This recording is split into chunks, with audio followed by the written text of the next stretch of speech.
I'm not sure if we are going to have the general elections in 2027, because it looks like Ruto and Raila are doing everything to keep themselves in office. This is what you must know, that the bill proposed in the Senate that seeks to amend the Constitution is currently in its second reading. The bill proposes to extend the terms of the President, MPs, MCAs, and governors from 5 to 7 years, and create the office of Prime Minister appointed by the President. So this bill by Cherargei has already gone the first reading, and now it is in the second reading. In case you don't know, this is what happens in the first reading, that the bill is formally presented in the National Assembly or Senate. No debate occurs at this stage. The bill is assigned to the relevant committee and copies are circulated to the members for review. In the second reading, the bill's general principles and objectives are debated in the originating house. Here we're talking about the National Assembly or the Senate. Members discuss its purpose and merits. A vote is taken to determine if the bill should proceed to the next stage.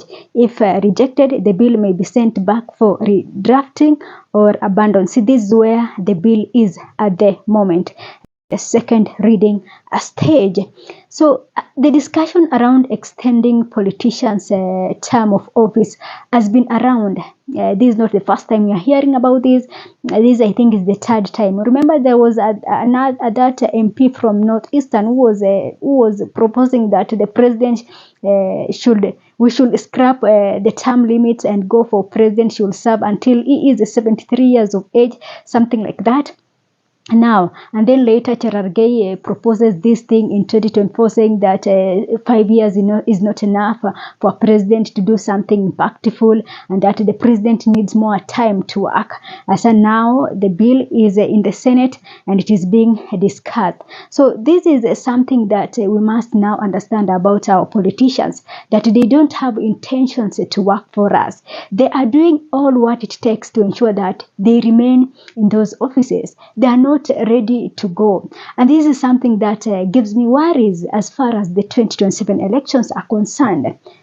Are we ready to accept that something might be happening in terms of cooking results and something like that? I think there is a lot that is happening ahead of the 2027 polls, and to me, I think these people are preparing us. They are indirectly telling us that we are going to do our game. We are going to play our game. We are going to play our political game. And they're just preparing us to know that they're not ready, despite the noise, despite people wanting good, despite people reminding them to work for them. These people are telling us that we are hearing you, but you're not listening to you, and we're not going to listen to you. And that this thing, we're not ready to let go of it. I'm not even sure about the IBC. This is an institution that when I want to talk about the IBC, I just feel like I don't know even where to start. IBC as one of the biggest problems that we've been having in this country. The past elections have been mad with various issues, various issues. And now I don't know if the current IBC is independent, considering that the people who are occupying those seats are the relatives of this executive. So I don't know. Me hearing about IBC is just giving me a different picture, a different story. It gives me a negative feeling, unless they prove me wrong in the 2027 election. Otherwise, I don't really trust this institution completely. I'm not going to lie to you. I don't feel like the IBC we have at the moment is ready to be that independent. I'm not even sure that they are ready for that, because these are people who are put there by the executive. They cannot abandon their bosses. In the past, they have been proving so. So can it happen that all of a sudden they are ready to abandon their bosses? No. So Ruto has managed to capture every institution in this nation. Every institution is under Ruto's arms. And nobody can even speak now, because you look at the judiciary, the National Assembly is dead and buried. You look at the judiciary, it's just a different story. The judiciary itself is in a mess. So all the institutions is under Ruto's command. And recently, we are seeing even the Media Council of Kenya is now being captured. An institution that should be independent and ensure that the media is telling the truth is now here protecting the government of the day. So a lot is unfolding, and all these things are pointing to one thing, that these people are not ready to go. These people are not ready to let go of these the political positions that they have.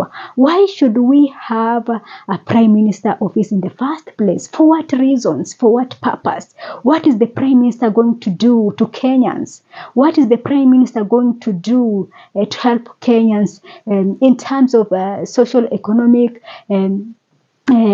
life? What is this position all about? What is this office all about?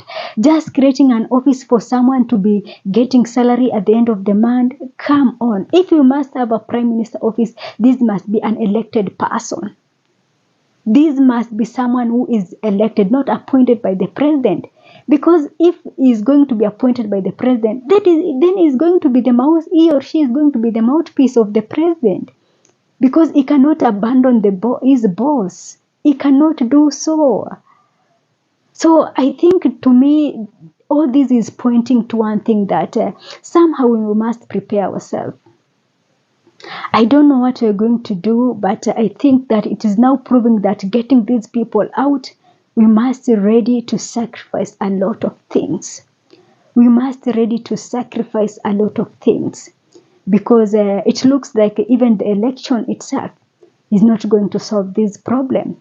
If we hear someone saying that they are planning to extend their terms in office, then this is not somebody who is ready to go. This is someone who is willing to do what it takes, all it takes, to ensure that he remains there. And I'm afraid that these people might be proposing in the future to even scrap the whole thing of having term limits, because they enjoy the lootings. They enjoy borrowing money and looting it. They enjoy the lifestyle they are having. You see, in Kenya, politics is not about services. Politics is about acquiring as much as you can, accumulating as much as you can. Politics in Kenya is about getting rich. It's about you getting into that office and get rich. You have 5 years of getting rich. That's why someone goes to the office, and after 5 years, he owns he owns tallest buildings in the street, he owns several pieces of land, he owns shares in different companies, he owns a lot of things. So for them, they always seek these positions to enrich themselves, not to represent the voices of the people and to ensure that the people whom elected them are living in a very good state. No, this is not the point. The politicians in our country are seeking these positions to enrich themselves. And this is something that we must accept. And we must know that this is the intentions of these politicians that we have. So how are we going to change this? This is now a different story of how are we going to end tribal politics, because this is something that has been enabling these people to get these seats. This is something that has been enabling bad people to get into these political positions. So we must start talking about ending tribal politics and going for politics of issues, politics whereby people discuss economy. Kenya right now wants someone who is going to solve the economic problem. But the current politicians we have, all they know is how to solve political problems, not economic problems. So how are we going to get this? We must now start to think about how we must end this politics of tribal politics that has been taking us back and has been draining us. For the younger people, it is time. Talking on social media is not enough. We must now know what to do. We have numbers and we must change this. I feel so bad when people talk about the community A and B need to come together. Community C and D are the one who have numbers. That community E is so isolated, they cannot even propose, they cannot occupy the top seat because their numbers is not promising or they don't have enough number. This is the discussion that should not be coming from the young people of this country, because this is the kind of politics that has been getting this country down, and we must end this kind of politics. Of course, this to have this happen, we must go to referendum and all that. But I am afraid that Ruto might spend money and he might win even that referendum, because people are so desperate to have money in their pockets, and these people are going to come up with money, and we are going to convince people to reject them, to reject their money. They know that this is our biggest weakness, and we do everything to take advantage of this. So Kenyans, we must start rethinking, because this country is going down. Politicians no longer care about us. They care about how they can keep on being in occupying those positions, and how they can keep on enriching themselves. That is it for me for now. Thanks for watching, and this is Sophia Live.